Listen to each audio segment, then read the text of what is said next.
All right, Elizabeth Holmes sadly has lost the last of her efforts to keep herself out of jail and prison. Elizabeth Holmes ran the company Theranos. She claimed to have a revolutionary new technology that would allow blood work to be done on very small amounts of blood. The kind of amount of blood that you might get from a standard sort of pinprick or sort of diabetes test kind of thing, just very sort of de minimis blood, a couple drops. And she claimed that she had this machine that would be able to run a whole suite of tests on this blood to diagnose all kinds of conditions, which would be pretty miraculous, as an invention, because anyone who's ever had blood work done, you have to go and get, a couple test tubes worth of blood taken to only run a few tests. You can't run very many tests, and the amount of tests you need is somewhat dictates the amount of blood that needs to be taken because you need more blood to do the test. But she claims she could basically do all the tests simultaneously on a couple drops of blood. Theranos was a multi-billion-dollar company until, it wasn't, because the product didn't exist. So she was convicted of the frauds and sentenced, I believe, if memory serves, to 8 years, but maybe the article will tell. And she is supposed to surrender herself, I believe, on the 26th. I think the article also mentions that. And she wanted to stay out of jail during her appeal, and the judge said, nah. So Elizabeth Holmes will not be able to delay her sentence any longer because she's unlikely to prevail in her appeal, according to the federal judge. As a result of the ruling, the woman once described as the youngest, wealthiest self-made billionaire has lost her chance to avoid incarceration for the incredibly massive fraud.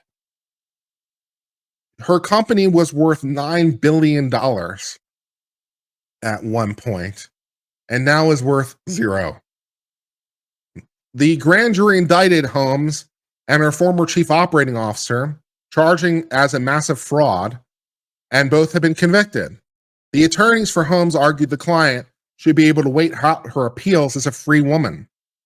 To prevail, they not only had to prove that she wasn't a flight risk, but that she had a substantial appeal ahead of her.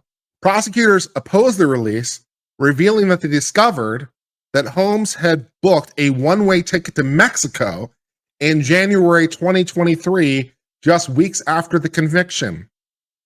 So the whole, you're not a risk of flight, can't help noticing that you have this plane ticket to Mexico. That's a thing. Only after the government raised this unauthorized flight with the defense was the trip canceled. The attorneys chalked it up to a misunderstanding, claiming the client wanted to attend a close friend's wedding and that she expected that she'd be acquitted. So it was a trip planned in expectation of her being acquitted, which is a lot of hubris for her to be thinking that she'd be acquitted given the information that was available. But I guess hubris is sort of part of her trade characteristics. Her attorney said, given the verdict, she doesn't plan to take the trip, and therefore did not provide notice, seek permission, or request access to her passport. On Monday, the district judge found the excuse plausible, ruling that Holmes was not a flight risk nor a danger. Booking international travel plans for a criminal defendant in anticipation of complete victory is a bold move. That's one way of describing it. And failure to promptly cancel those plans after a guilty verdict is perilously careless oversight. Certainly, the incident has invited greater scrutiny of Ms. Holmes' personal affairs and further speculation into her motivations.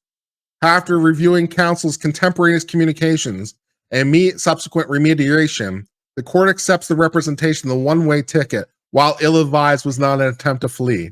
That is a very generous district judge there. I don't know about that. Miss Holmes was convicted of nonviolent, though serious, crimes that primarily had the impact they did by virtue of her influence and position. Today, Holmes is in no position to inflict similar harms. I don't know about that, man. I tell you what, despite the fact that she's been convicted of one of the biggest frauds ever, I bet you she can still get people to invest in her because she's just one of those people. The district judge ultimately ruled, however, that she can't stay out of prison because she doesn't stand much shot of, winning her appeal. Even though she's presented clear and convincing evidence she would not flee, the court does not find that she's raised substantial questions of law that's likely to enter a reversal. Yeah.